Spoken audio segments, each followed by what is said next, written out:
everyone, today I'm going to give you the best way to prepare for a job interview. I'm going to share some best practices that will greatly improve your chances of getting hired. Okay, first of all, everyone is swayed by appearances, and recruiters and hiring managers are no different. You need to look like the candidate. If you show up looking like the candidate, all you have to do is not talk yourself out of a job. If you show up not looking like the candidate, you now have to change the minds of the interviewers, and that's a much harder challenge. I've been a hiring manager, and I can tell you that for most of the people that I interviewed who didn't get the job, I could tell within the first 2 minutes of the interview that they weren't right. If they don't talk, act, or behave like the person you want in the role, most of the time they end up not working out. So although there are exceptions to this, not looking like you're right for the role is perceived as a big red flag that we want to minimize this issue. Make sure you research the company or organization, particularly the way people in the role dress, speak, and act. Chances are this is what the recruiter, and particularly the hiring manager,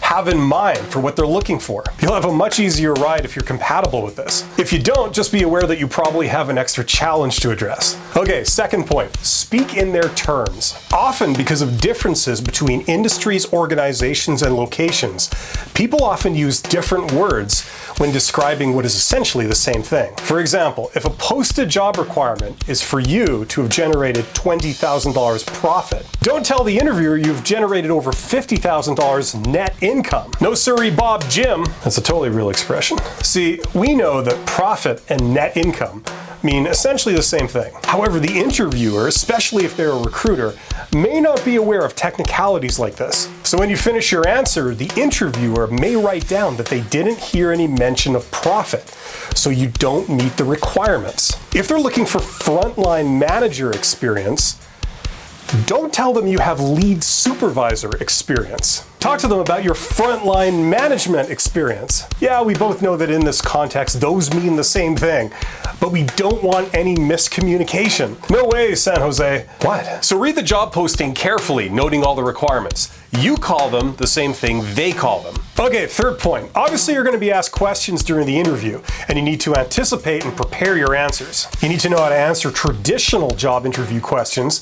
There's about 10 of these. And in addition, you're going to be asked behavioral interview questions. They vary by company and position for which you're interviewing. You're also going to need between 5 and 10 success stories from your previous job experience. These have to be on the tip of your memory so you can use them to demonstrate your various abilities. Incidentally, I've made separate videos on each of these, giving you good ways to answer them. It's going to take a while to learn these and commit them to memory, often several days. And for higher positions, the required preparation time increases. Now, fourth point.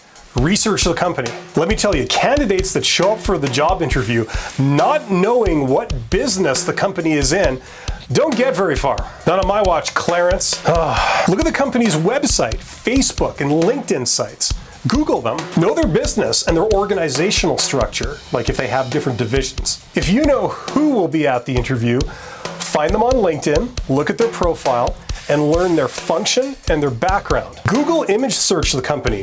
If possible, try to get a feel for the company's culture and environment. When you show up at the interview and you know this stuff, it signals that you're a serious and capable candidate and have a good work ethic. It does. Okay, now, fifth point, do mock interviews. This is probably the most useful thing you can do that will have the biggest impact. It's basically a pretend interview that you do with a friend, family member, or HR professional. Number one, you get to rehearse your answers, and number two, the other person can give you feedback, and that second part can be invaluable. A lot of executives pay large sums of money to executive hiring coaches to do mock interviews and provide feedback so they end up interviewing well. But for most people, a friend or a spouse will work just fine as long as you've done your research and learned how to answer the questions. If you found this helpful, please like, subscribe, share, and hit the bell. I'm Bill, the company's expert. Thank you for watching my videos.